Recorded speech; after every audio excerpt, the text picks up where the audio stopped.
Narito na naman ang mainit na balita mula sa mundo ng politika. Nagkakaroon ng matinding usap-usapan online matapos kumalat ang isang viral claim na umano'y lumuhod at nagmakaawa si Senate President Tito Soto sa harap ng isang hukom habang dinidinig ang isang kasong ibinabato laban sa kanya. Bagamat wala pang kumpirmadong ebidensya, patuloy itong pinagpipestahan ng publiko at nagdudulot ng iba't ibang reaksyon mula sa netizens. Ayon sa ilang nagpakalat ng naturang kwento, naganap daw ang eksena matapos isa lang sa pagdinig ang mga dokumentong umano'y nag-uugnay kay Soto sa isang controversial na usapin. Gayunpaman, hindi pa rin matukoy kung saan nanggaling ang impormasyon at kung may katotohanan ito dahil tumanggi ang korte na magbigay ng anumang pahayag kaugnay ng kumakalat na chismis. Samantala, mas lalo pang uminit ang usapin nang lumabas ang panibagong pasabog umano ni Senador Rodante Marcoleta na ayon sa mga nag-post online ay may hawak siyang bagong impormasyon kaugnay ng issue. Hindi rin malinaw kung anong uri ng dokumento o detalye ang tinutukoy at wala ring opisyal na kumpirmasyon mula sa kanyang kampo hinggil dito. Habang patuloy ang ingay sa social media, nananawagan ng ilang eksperto at tagamasid na maging maingat sa pagkalat ng mga unverified claims. Paalala nila, hintayin ang opisyal na pahayag ng korte at ng mga sangkot upang maiwasan ang maling impormasyon at hindi sinasadyang paninirang puri sa anumang personalidad. At yan nga ang mga balitang ating pagkakatutukan at kung bago ka pa lamang sa aking channel ay huwag kakalimutang mag-like, share and subscribe para updated ka sa mga bagong balita dito sa Tatak Pinas.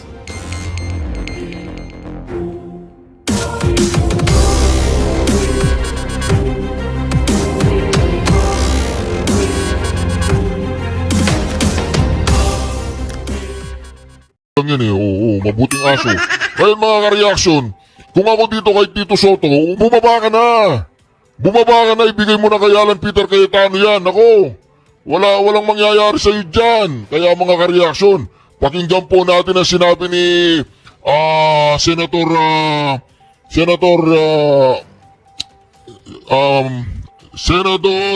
Rodante Marcoleta. Nako, nabablanko po yung utak ko kasi puro katarantaduan na nangyayari dyan sa Senado eh. Ayan, gusto na daw kumalas yung 5. Sino ba yung 5? Si Pia, si JB, 2 bilyar, si Subiri. Nako, yan ang sinasabi po natin dyan mga kareaksyon. Eh, nandyan pa yung mga tulpo. Siyempre, katulad po ni Eric Sylvester, nagpapakitang gilas na ngayon. Parang gusto nang dumikit kay Sara Duterte, oh. Eh, ganun lang naman talaga mga tulpo, di ba? Wala naman mga prinsipyo mga yun, eh. Di ba? O, sino pang gustong kumalas dyan sa majority? O, di ba? Kaya dito kasi 15 lang sila. 15 lang sila. O, pag umalis yung 5 dyan, ano na lang sila? O, 10. Di ba? O, kaya ito mga kareaksyon, sinasabi po natin dito. Eh, si Gatchalian pa. Naku! Yan ang sinasabi natin dyan mga kareaksyon. Kung ako kay Tito Soto, bumaba ka na para hindi ka na mapahiya. Dahil sa Lunes, mapapalitan ka na. Naku. Yan ang sinasabi natin eh. Ito na. Ito na po mga kareaksyon. Erwin, pasok! Erwin, pasok! Wala ho tayong pakialam sa batas na yan. Sometimes, you have to bend the law to be able to please the people. Mas mataas po ang taong bayan sa batas. Am I right, Secretary Remulla? Yes, sir, Mr. Chairman. Thank you, Mr. Chair.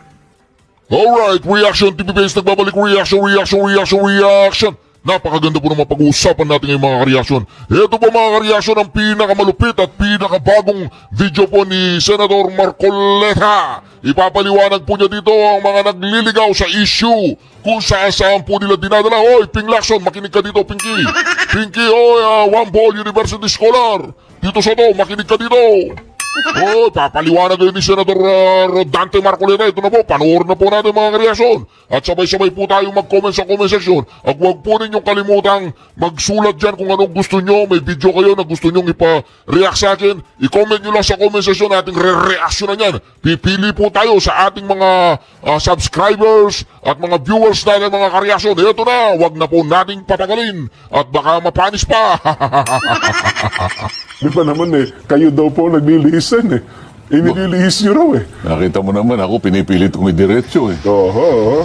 Hindi, ang bahala nang humatol dyan, yung mga kababayan natin. Sila naman ay nakasusubaybay sa mga nagaganap na pagdinig patungkol nga dyan sa napakalawak na pinsalan yung mga flood control projects na yan, na imbes na maproteksyon na ng ating mga komunidad. Kabaligtaran ang nangyari. Anyway, yaman din lamang. Meron ka pa bang dugtong na doon sa calamities?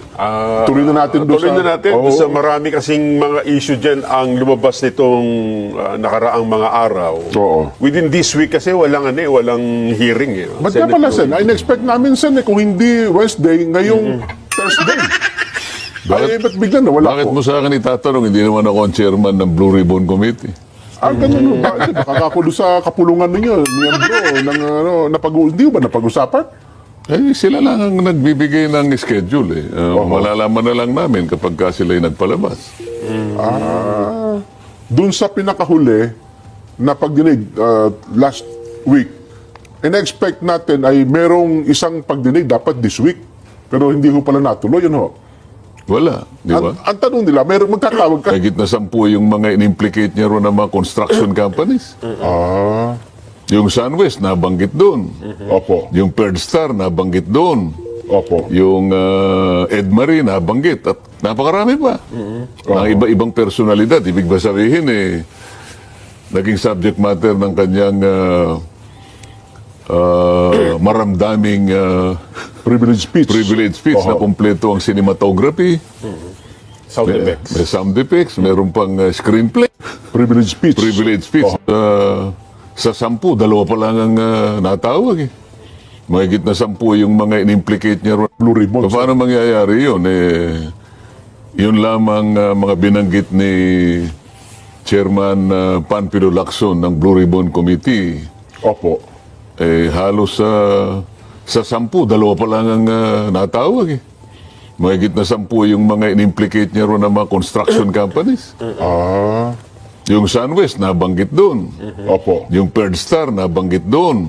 Opo. Yung Edmarie, nabanggit. At napakarami pa. Mga iba-ibang personalidad. Ibig ba sabihin, naging subject matter ng kanyang maramdaming Privilege speech. privilege speech na kumpleto ang cinematography, Sound effects. may sound effects, meron pang screenplay. Oho. Ibig sabihin, hindi napapasadahan yung mga yun?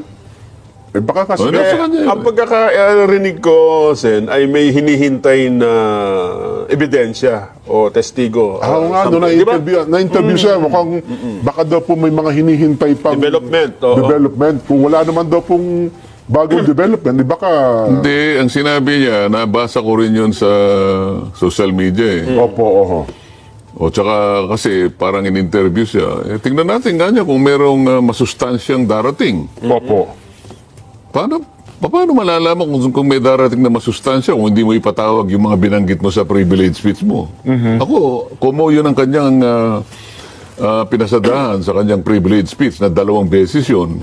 Inaakala ko na matimbang para sa kanya yun. Ano pa hinihintay niya? Bakit hindi niya tawagin lahat yung mga nabanggit doon? Hindi pa natatanong eh. Ano ho? Wala nga, kamukha nung SunWest na lumalabas sa mga records. Ito ay isang kumpanya na in-establish ni Saldico. Sa napakaraming pagkakataong nabanggit ang pangalan ni Saldico, yung kanyang kumpanyang itinatag ay hindi man lang tatawagin. Oo. Baka magtaka yung mga kababayan natin, bakit ganun?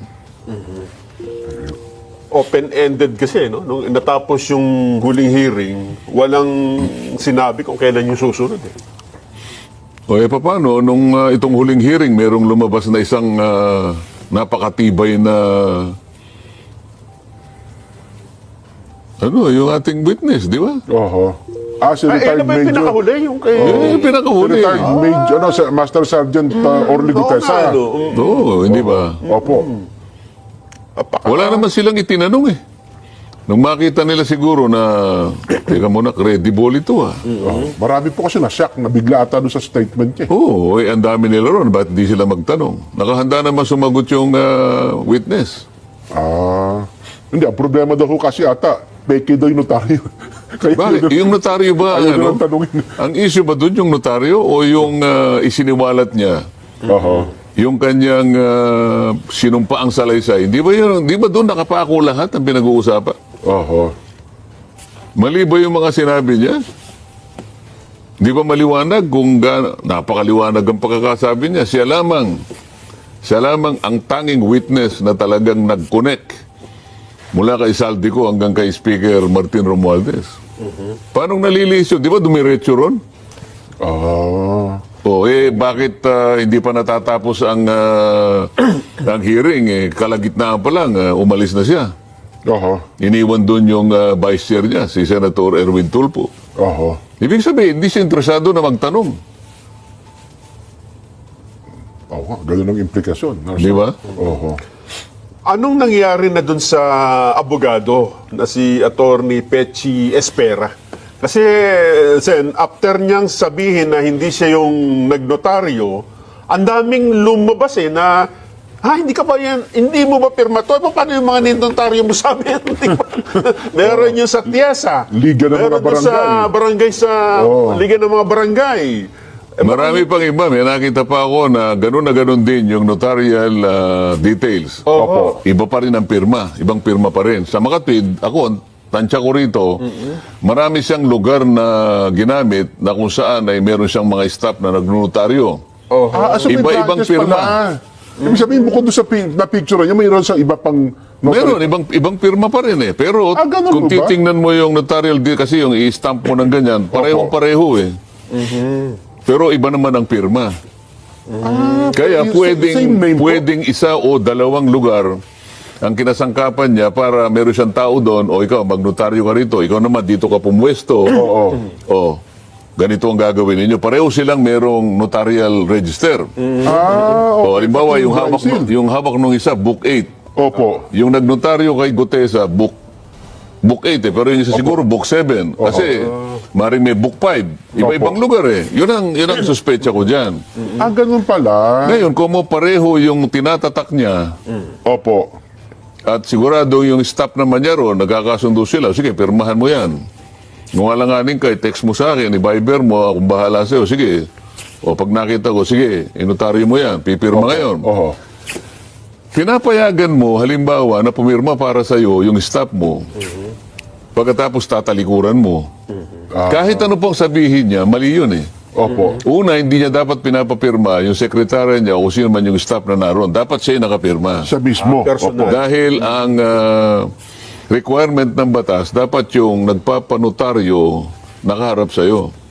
Physically. Oho. Physically. Yun ang requirement ng batas. Oho. Nakalagay doon sa isang lugar na kanyang pinapanotaryo, doon sa Villaruel Street, sa Pasay City. Notary Public, sabi niya. 24/7. Ay, Pasay pa pala yun. Pasay, yung opisina niya, ermita eh. Kasi merong ermita. Opo. Yun ang kanyang opisina raw, kung saan man yun. Pero meron siyang panutaryuhan doon sa Villaruel Street. Sa Pasay. Oh. Doon pumunta si Gutese. Pasay pa. Bilyar. Alam ko, taga Pasay po ako eh. Kasi para mapaniwala ako nagpunta sa notaryo, kunan mo ka ako ng litrato. Oho. Alam mo, yun naman notaryo, para sa akin lang kapakanan yun eh. Yes. Dahil sabi ko, hindi kita kilala, pinabasa mo sa akin yung statement mo, yung salaysay mo, ay mabigat. Sabi ko, ikaw ba nakahandang tindigan ito? Kasi kung ikaw ay nakahanda at alam mong ito'y totoo lahat, at sinasabi mo rito ay para sa kapakanan ng ating bansa at sa kinabukasan ng ibang saling lahi na darating pa. Opo. Ganun yung forma nung kanyang salaysay. Oho. O sige, kako, panotaryo mo yan. Para lang sa kapakanan ko, pansarili kong satisfaction. Baka kako nagbubulaan lang ito, di ba? Opo. May panahon pa naman, panutaryo mo. Pagkatapos, kung talagang malakas ang loob mo, bukas ng umaga, bago alas 9, pumunta ka sa Senate. Oho. O, tinanong ko pa, may kasama ka ba? Wala po, ako lang. May sasakyan ka? Opo, ano sasakyan mo? Motor po. Nakamotor po ako. Oho. Alam mo puntahan ng Senate, alam ko po. O sige ka, kung ikaw ay talagang matatag at talagang gusto mong tumistigo, dumating ka bago mag alas 9. Aha. Ipipresent kita. O umalis na ako kasi may session kami. Opo. So ako, nananatili akong umaasa kung darating, dumating. Opo. Kung hindi darating, hindi dumating.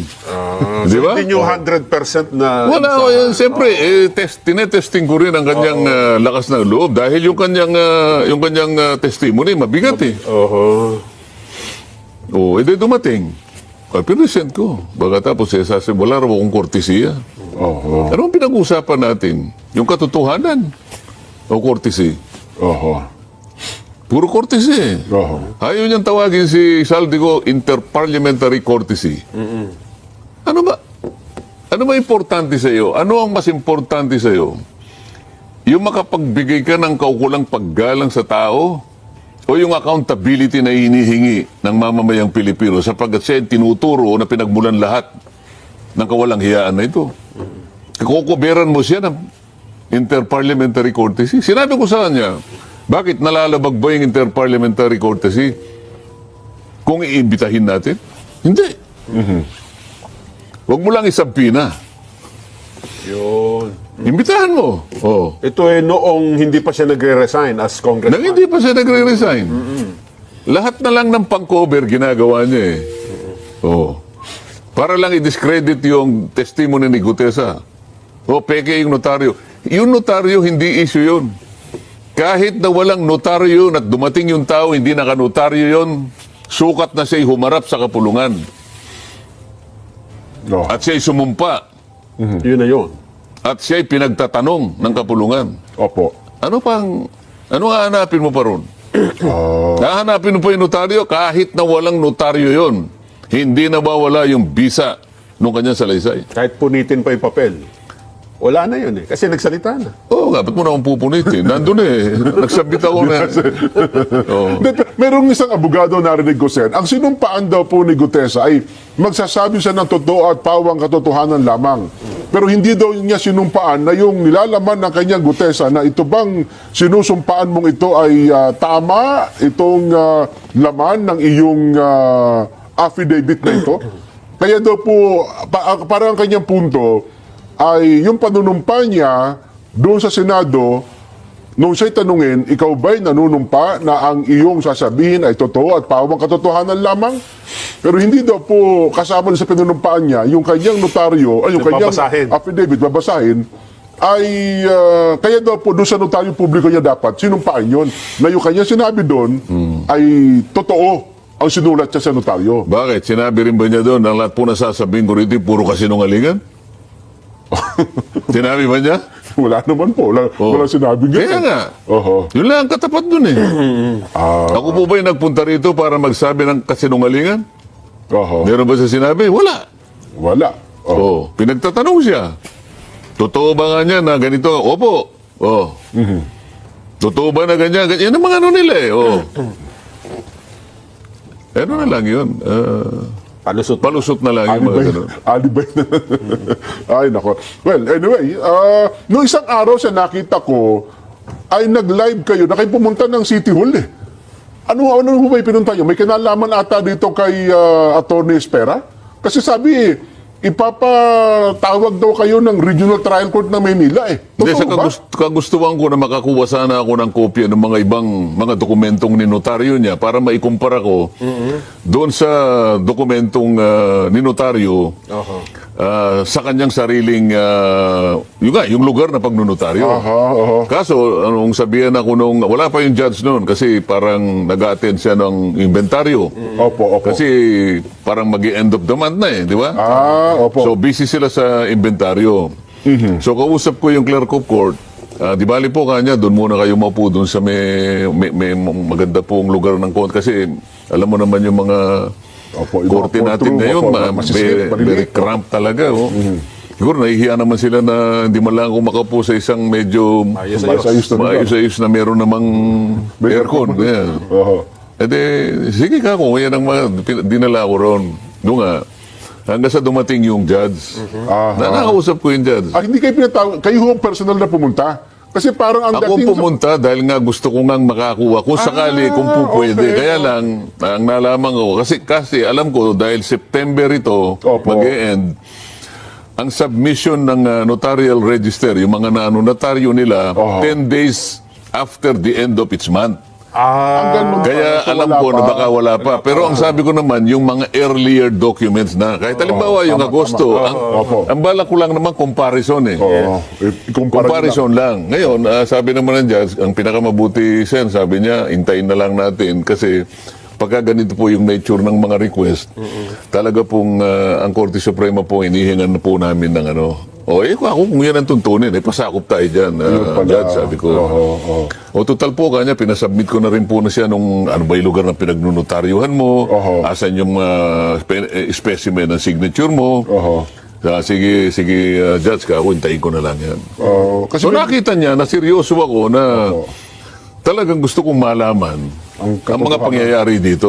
Bagamat hindi na issue nga yung Notarial, ng notaryo, issue. pero dahil nga parang ikinakabit nila para kahit papano'y makahanap sila ng kahit napakalit na butas ba. Opo. Sa kanila napakalaking bagay na eh. Oh. Alam kasi nila, meron pa tayong mga kababayan na kuminsan ay naililigaw eh. Oho. Doon na lang. Parang hinahangad na lang yung konti sigurong bilang ng mga kababayan natin na pwede pa nilang mapaniwala. Kung meron pa hanggang ngayon. Jen? Oho. Well, yun po ang hindi natin alam, Sen. Ano, ha? Pero akala ko kasi may lumabas sa social media na kayo daw ay ipatatawag ng korte. Gutesa and Barcoleta. Ano, ha? Hindi ka gawin ng korte yun. Ganun mo ba? Kusa ako nagpunta ron dahil gusto kong makakita ng kopya sapagkat magdi-deliver ako ng privilege speech noong araw na yun. Yun palang notaryo, Sen, ay kumukuha ng notarial commission sa Regional Trial Court. Oo, silang nagbibigay nun. Ayun pala.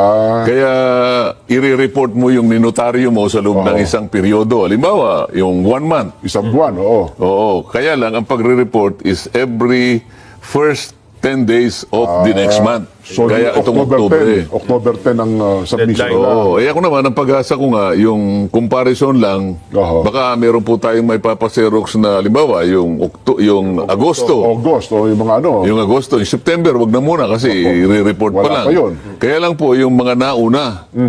Kasi nagbibigay sila ng kopya eh. Sabi naman ng judge, sa pinakamabuti po kanya hintay na lang po natin sapagkat kukuha po tayo ng permiso sa Korte Suprema. Ayun pala. Okay naman sa akin yun, Jen. Okay, so at least malinaw tayo. Dahil sa hindi naman pala natuloy sa linggong ito. Yung abogado na yon, Oho. Sen, parang hindi pa nagpakita, hindi pa yata lumabas After na sabihin, hindi ako nagnotaryo yan. Yung gumawa Wala na siya ng sumunod affidavit. na mensahe, di ba? Oo.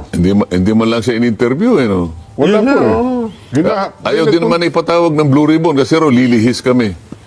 Ganon. Sino ba? Ang gusto nila yung inaasahan nilang makabubuti sa gusto nilang proteksyonan. Oho. Ako po. Hindi, kasi bagay sila naman ang nagpalaki nun Di ba? Kaya ang tinatanong, ano bang pinaka-importante sa inyo? Yung notaryo o yung nilalaman ng kanyang salaysay? Di ba? Nandun naman siya sa harap nyo Oho. Sumumpa din siya sa inyo Sa mga tweet, mas napabuti pa nga Binasa pa niya. Oho. Kaso nga, napagkamalan pa akong kinukots ko sapagkat napansin ko, teka mo, meron kang hindi nababasa di ba? Opo, oho. So kinakailangan ko pang ipaliwanag na nung nagbabasa po si Gutesa, sinusundan po namin. 4 kami na merong kopya na original. Oho. Yung isang kopya binigay ko sa chairman, Senator Ping Lacson. Yung isa binigay ko kay Senate President Tito Soto. Yung isa binigay ko sa katabi ko, Senator Erwin. Erwin Tulfo. Hindi, Sherwin Gatchalian. Opo. Ngayon, nung binabasa niya na yung salaysay, alam ko sinusundan naming lahat. Opo. Ako sinusundan ko Alam ko sinusundan na ni Chairman Ping at si SP Soto. Kaya nung tumayo ako, hindi sila kumibo. Alam din nila na may nalaktawan na siya. Ngayon, nalaktawan na naman yung sumunod. Kaya, teka muna. Isipin mo yung una, isang linya. Nung pangalawa, dalawa na eh. Hindi siya mare-record properly kung hindi mo ipo-point out. Opo. Eh kasi po kanya itong binabasa ko, yung Xerox eh. Kaya merong patid sa baba. Oo. So ang ginawa ko, pinigay ko na muna sa kanya yung original para yun ang basahin niya. Sana pala, Sen, Eh, kino-coach ko raw. ang ginawa nyo noon ay, sabihin mo nga kung bakit tayo, ano ba? Kasi parang on record lagi eh. For the record, For the record, Your Honor. Di ba sa korte ganun, di ba? Bakit tayo tumigil? Oo. Sabihin niya, kasi po, hindi ko... Nalalaktawan po yung ganito, yung ganyan. Oho. Ay, well, nangyari na po yun.